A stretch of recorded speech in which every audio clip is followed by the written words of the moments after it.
Le ligre. Hybride entre le lion et la tigresse, le ligre est le représentant moderne de la famille des félins. Le ligre ressemble à un énorme lion géant avec des rayures légèrement floues, hérité de sa mère la tigresse. Avez-vous entendu parler des anciens lions des cavernes, disparus il y a environ 10 000 ans? Si vous voulez savoir à quoi ils ressemblaient, regardez simplement les ligres. Certes, vous ne les trouverez pas dans la nature car les lions et les tigres n'ont pratiquement aucune possibilité de se rencontrer dans un environnement naturel. Mais les conditions sont complètement différentes dans les zoos. Le plus grand des hybrides actuels, un ligre nommé Hercule, pèse 450 kg, soit environ 2 lions normaux, ou 100 chats domestiques bien nourris. Le seul défaut de ces énormes félins, c'est qu'ils sont incapables de se reproduire entre eux. Cependant, leurs femelles peuvent se reproduire avec des lions, et ainsi, on a enregistré quelques naissances de liligres, les petits de ligresse et le lion. Le wolfin. Bien que le nom de cet animal ressemble à un mot inventé par un enfant, les wolfins existent bel et bien. Il s'agit d'un hybride rare issu de la femelle du dauphin souffleur et du mâle de la fausse orque. Il n'existe que 2 spécimens en captivité, et tous 2 vivent dans le parc marin d'Hawaï. Le wolfin est de la même taille que l'espèce d'origine. De plus, il est doté d'autres caractéristiques identiques, comme par exemple le nombre de dents. Vous vous demandez peut-être comment une telle créature a pu voir le jour. Voici la réponse. Aucune idée. Peut-être y avait-il une atmosphère très romantique dans l'aquarium? Les scientifiques estiment toutefois que ces hybrides peuvent se produire dans la nature, c'est-à-dire sans intervention humaine, bien qu'à ce jour, aucun cas n'ait été enregistré. Le savannah. Vous souvenez-vous de la princesse Yasmine qui avait un tigre domestique? Eh bien, si vous avez toujours voulu être comme la fille d'un sultan, mais que l'énorme félin ne pouvait pas rentrer dans votre appartement, il existe une merveilleuse solution. Le chat savannah. Cette race de chat a été créée aux États-Unis au début des années 80. Les éleveurs cherchèrent à concevoir un chat domestique de grande taille avec une couleur sauvage exotique, mais qui a en même temps un caractère docile. C'est ainsi que l'hybride fit son apparition, mélange d'un serval africain sauvage et d'un chat domestique normal. Il faut dire que les chats savannah sont assez grands. Ils peuvent atteindre 60 cm de haut et sont lourds, avec un poids de quelques 15 kg. Outre leur taille et leur couleur, les chats savannah ont hérité de leurs ascendants sauvages, leur passion de marcher en plein air. De plus, ils n'ont pas peur de l'eau. Le gros lard. Que se passe-t-il si un ours polaire rencontre un grizzly? Il y aura un gros lard. Un incroyable hybride interespèces.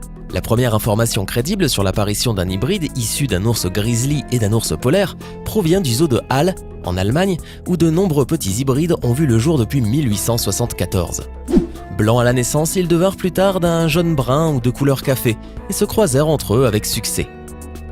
Toutefois, la principale caractéristique particulière de cet hybride n'est ni sa couleur ni son comportement. En fait, les gros lards se rencontrent parfois dans la nature, bien que les ours bruns et les ours polaires soient génétiquement similaires et se retrouvent souvent sur le même territoire. Ils ont tendance à s'éviter et bien entendu, ils ne sont pas prédisposés à engendrer une progéniture. Le zébroïde. Vous êtes-vous déjà demandé si les zèbres s'entendaient avec leurs parents éloignés comme les chevaux ou les ânes? Eh bien voici la réponse. Grâce aux scientifiques, ils s'entendent tellement bien que cette amitié peut engendrer les zébroïdes. Zébroïde, c'est le nom commun donné à tous les hybrides issus d'un zèbre et de tout autre animal de la famille des équidés comme le cheval, l'âne ou le poney. En principe, pour faire apparaître un petit zébroïde, un zèbre mâle et la femelle d'un autre équidé sont utilisés. Très souvent, le corps du petit animal ressemble à celui de la mère, mais les rayures du père apparaissent généralement sur les pattes ou en partie sur le cou et le tronc. Les zébroïdes, comme bien d'autres hybrides équins, sont reproduits principalement pour un usage pratique comme animaux de selle ou de troupeau. En Afrique, ils ont un avantage sur les chevaux et les ânes parce qu'ils sont résistants à la piqûre de la mouche tsetse et sont plus dociles au dressage que les zèbres sauvages. La poule nue. Quoi? Bah oui, s'il existe des chats nus, pourquoi pas des poules nues? Oui, nous sommes bien d'accord, l'idée qu'il y ait des oiseaux nus, c'est-à-dire sans plumes pour les protéger, semble assez étrange. Mais les habitants des régions du sud, où la température de l'air en été dépasse 50 degrés Celsius, savent combien les oiseaux en souffrent. En raison de la chaleur en Israël, 10 000 oiseaux environ meurent chaque année dans les maisons et les grandes fermes, ce qui a poussé les scientifiques israéliens à développer un hybride qui puisse vivre dans un climat chaud. Le célèbre sélectionniste Avigdor Kanaer passa 25 ans à tenter de mettre au point des poules sans plumes. Comme base génétique, il utilisa des poulets de chair qu'il croisa avec des poules cou nu et avec d'autres espèces ayant peu de plumes. Pour être honnête, le résultat fut plutôt effrayant, mais ces poules tolèrent très bien la chaleur et sont protégées des parasites. Le chien-loup de Saarloos. Cette race de chiens d'assistance, conçue par Lendert Sarlos, est issue d'un croisement entre un berger allemand et une louve européenne de la branche sibérienne.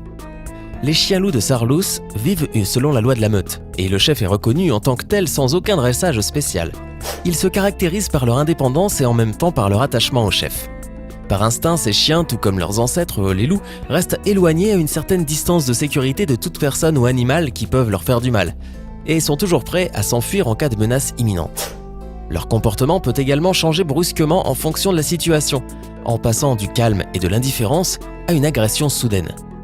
Les chiens loups n'aboient jamais mais hurlent parfois comme des loups, et bien que cette race soit considérée comme une race d'assistance, les chiens loups ont un instinct de chasse bien développé et peuvent, comme les loups, chasser en meute. Ils servent également de guide pour les aveugles. Oui, c'est assez bizarre pour des animaux qui ont de vrais prédateurs sauvages dans leur famille. Le jaguar. Cet hybride issu d'un jaguar et d'une lionne est vraiment beau. Ces animaux sont souvent de couleur noire à travers laquelle apparaissent des taches foncées et floues. En outre, les hybrides ressemblent aux lions ordinaires. Ils sont assez grands et possèdent même une petite crinière noire. Les deux jaguars les plus célèbres sont Jazara et Susan, nés dans la réserve de Bear Creek en Ontario, au Canada, sans aucune intervention des scientifiques. Les parents de ces félins surprenants ont grandi ensemble et sont devenus plus tard très bons amis à un moment donné. Eh bien, voici le beau résultat. Le porc Mangalitsa. Il ne s'agit pas d'une vidéo faite sur ordinateur, et ce n'est pas non plus un cochon qui porte une perruque, mais plutôt une vraie créature.